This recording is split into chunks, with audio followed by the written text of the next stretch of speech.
All right, John Roberts live at the White House. Thank you. Let's get some analysis from a guy who knows very well these speeches. Marc Thiessen, Fox News contributor, columnist for the Washington Post, and a fellow at the American Enterprise Institute. Marc, good morning to you. You were the lead writer. Good morning, Bill. On two addresses, State of the Union. Go ahead and score it from last night. How did you hear it?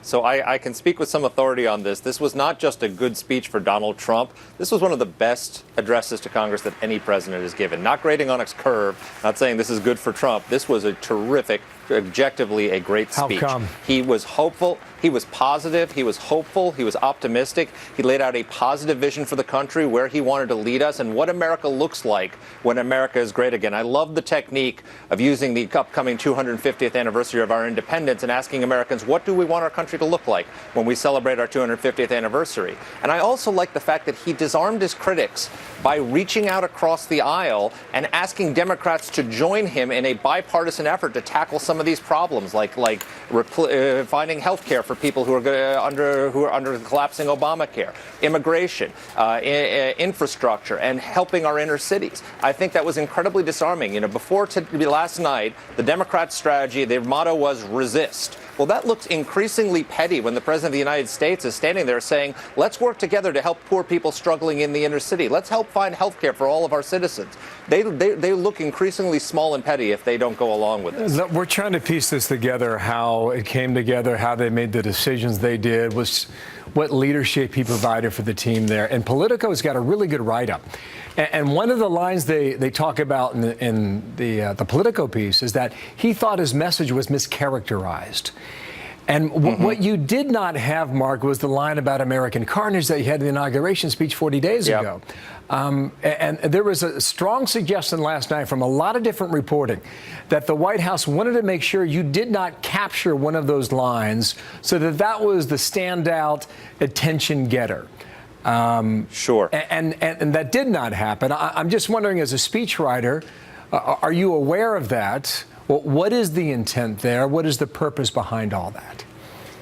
I think they realized, I think they responded to the reaction to the inaugural address that it was described as dark. I actually thought it was more optimistic than people gave it credit for, but using words like carnage overshadowed some of the uniting message of that speech.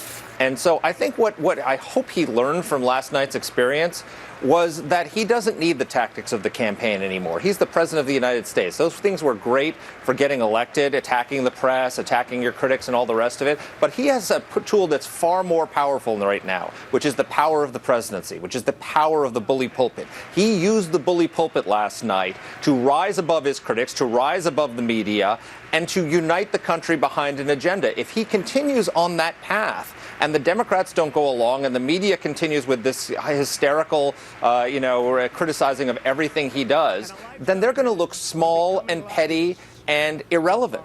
And so I think he's got a more powerful tool. The bully pulpit is more powerful than Twitter, and I hope he uses it. You could pick out a number of moments. I chose the following, and that's the story about the Harley-Davidson executives of the White House about 2 weeks ago, when he said the following, and to our viewers at home, capture the last line in this comment here. Watch. They told me without even complaining, because they have been so mistreated for so long that they've become used to it, that it's very hard to do business with other countries because they tax our goods at such a high rate. They weren't even asking for a change, but I am. They were not asking for a change, but I am. That captures his moment today, Marc. That's what I think. Go. Oh, no doubt. I think you're 100% right, Bill. And that was one of many, many terrific moments in the speech. The moment where he was talking to the widow of our fallen hero who fought in Yemen. The fact is, we're going to be doing a lot more missions like that under Donald Trump. We're going to be going after these guys, not just with drones from the sky, but with special operations forces on the ground.